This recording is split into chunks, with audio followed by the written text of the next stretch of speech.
Hey guys, Professor Bowen-Moore here. I just want to go over the digital part of the UI UX and kind of what to remember and think about as you begin your digital work. So this is a past student piece here, and I think I used this with the sketches example. Um, so you can see here our first screen. In InDesign. So we're going to design all the static screens in InDesign. Once the screens are designed, we will upload them or export them as JPEGs first, and then upload each of the screens into InVision to create the actual interactivity. And there are videos for all of those things in the YouTube playlist that I've also included in the module when you get to that point. So some things to remember here is when you do start your document, you want to make sure that you are using mobile, and we're designing for the iPhone 6, 7, or 8 Plus here. So we're working in pixels this time, so make sure you also go ahead and label your file. We're not doing multiple drafts on this one, so you just need one file. Your margins are okay to stay at 36 pixels. Your bleed, you can do about 15 pixels, and that should be sufficient.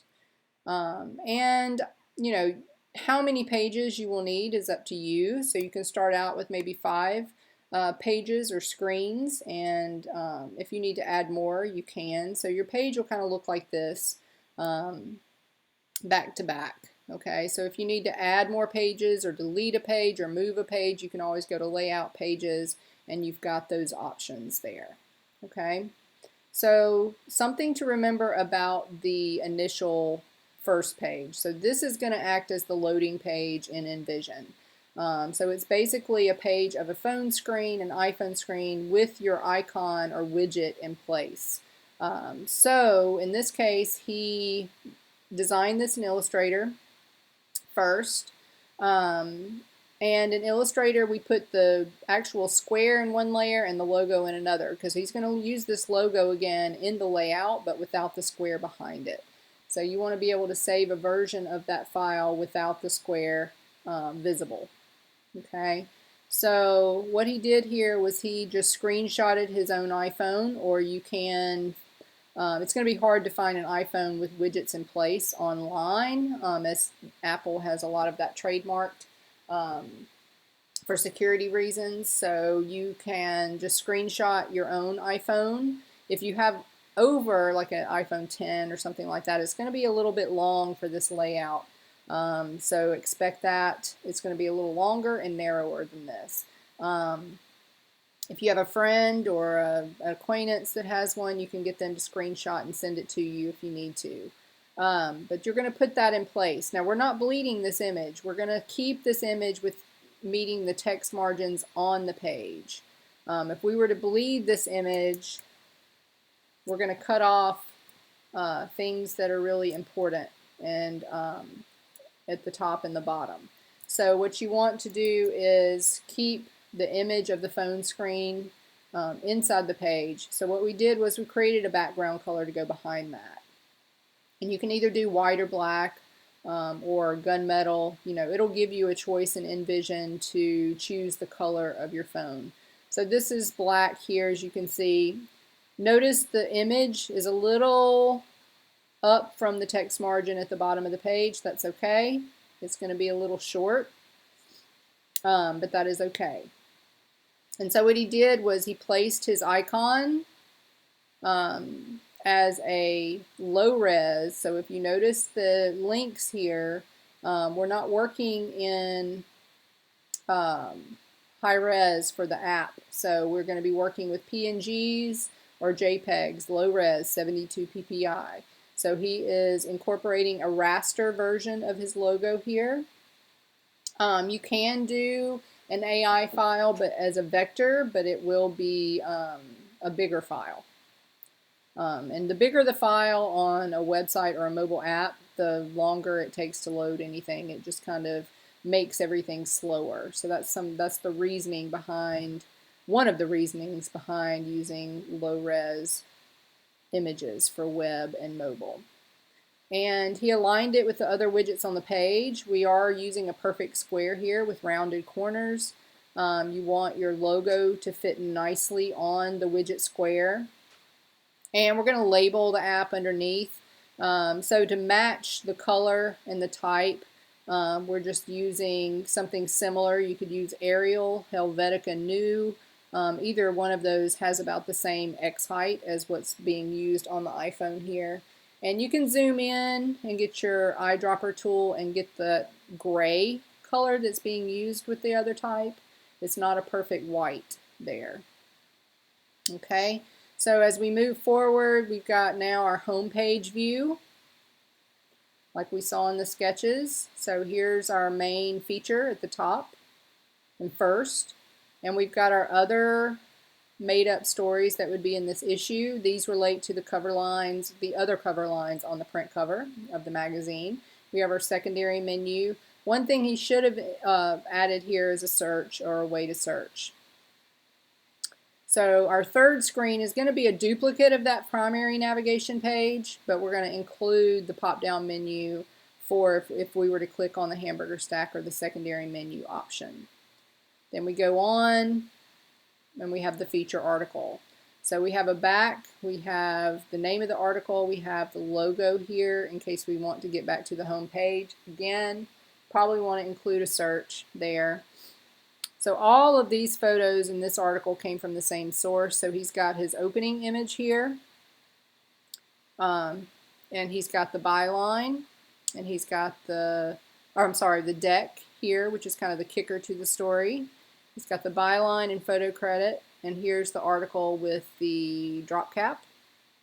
Here's a pull quote that he's designed here. And with putting in your type, you want to create one text box and just copy and paste the article from the Word document in the sample article folder. You just copy and paste it into a continual box. So once it goes to another screen, or if you're using multiple screens, you would click on the plus sign that would be formed here and continue that box to the next screen. So keep that in mind. So like if I were to shorten this text box, you will see there's more type here. So if I were carrying this over to another page, I would click this plus sign and continue it on another page. So to create a scrolling screen, in which he has here, which is perfectly fine, the only downside to the scrolling screen is you don't want them to be too long, because InVision will not accept the JPEG of that scrolling screen if it's too big. So you want to, if you've got a long scrolling screen, you want to maybe break it up into two medium length scrolling screens. But the more pages you have to your article, make sure you consider creating forward and back buttons if you have multiple pages. So you have to think about those little extensions that go with the story and go with your navigation. So we've got that here. So what he did to break up the copy with his images and with his pull quote and such is this background banner, this color that's bleeding off the page.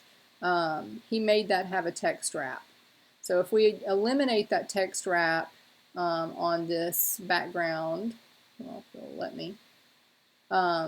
If we were to eliminate that text wrap, then the text would just go over that. So what you can do is if you're placing an image and breaking up the type, you can create a text wrap for it. And then you can see the difference here. See, the text is going behind this object now. You can see it all going behind. So if I create a text wrap, it's going to wrap around that text. And I can create a border. So that's what this little edge here, I can create a border to determine how close the text is to what I'm placing there. So with your images and with your pull quotes and things like that, you can break up the type using the text wrap. Just make sure it breaks it up appropriately and there's no awkward flow to the read there. So this is the link in this shirt tail to the sidebar. So he's got click to read more. He kind of gave a preview and put the title and kind of the graphic that goes with it. Again, this colored background to kind of stay cohesive with the brand. And if we were to click on this, that would lead us to the sidebar page, which is the next screen here.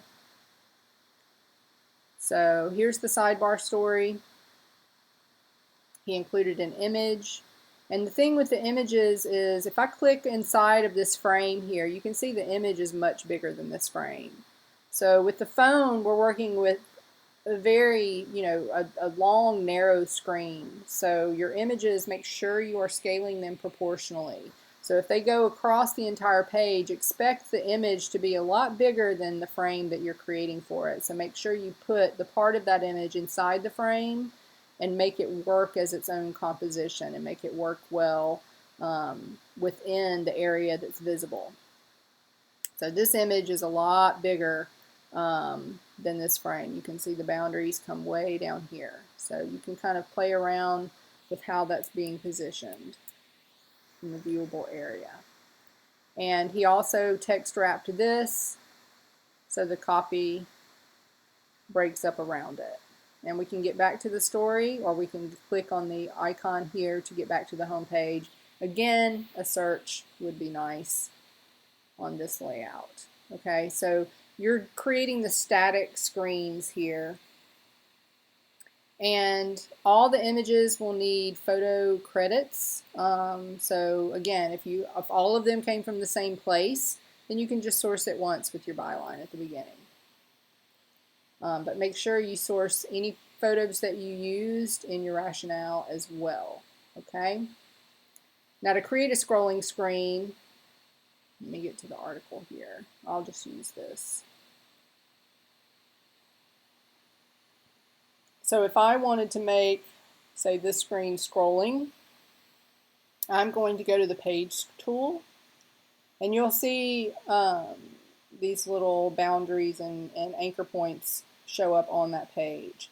So we want to go up in the panel here. We want to turn Control by Master off. So the reason we're doing that with the liquid page rule is that way we can just scroll one page. If we don't turn that off, then it will make every screen scrolling, which you may not want. So once you've got that boundary and you've turned the liquid page rule off, then when you click and drag, hold the Option key.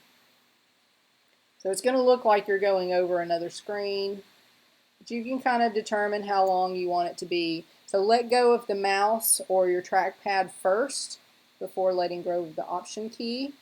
And now you can see we've got a scrolling screen here. And this is kind of our just little layout square that's going inside that screen.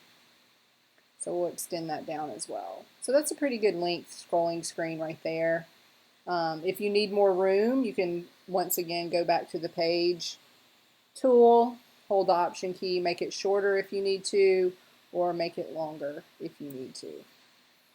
So that's how you create a scrolling screen in InDesign. So I think that's the main thing about creating your layout digitally and the static screens. So once that's completed, you will export them as JPEGs and upload your drafts to the discussion forum for this topic. And once you've gotten feedback and you've made all your edits, then you will export the screens as JPEGs once again to upload into InVision.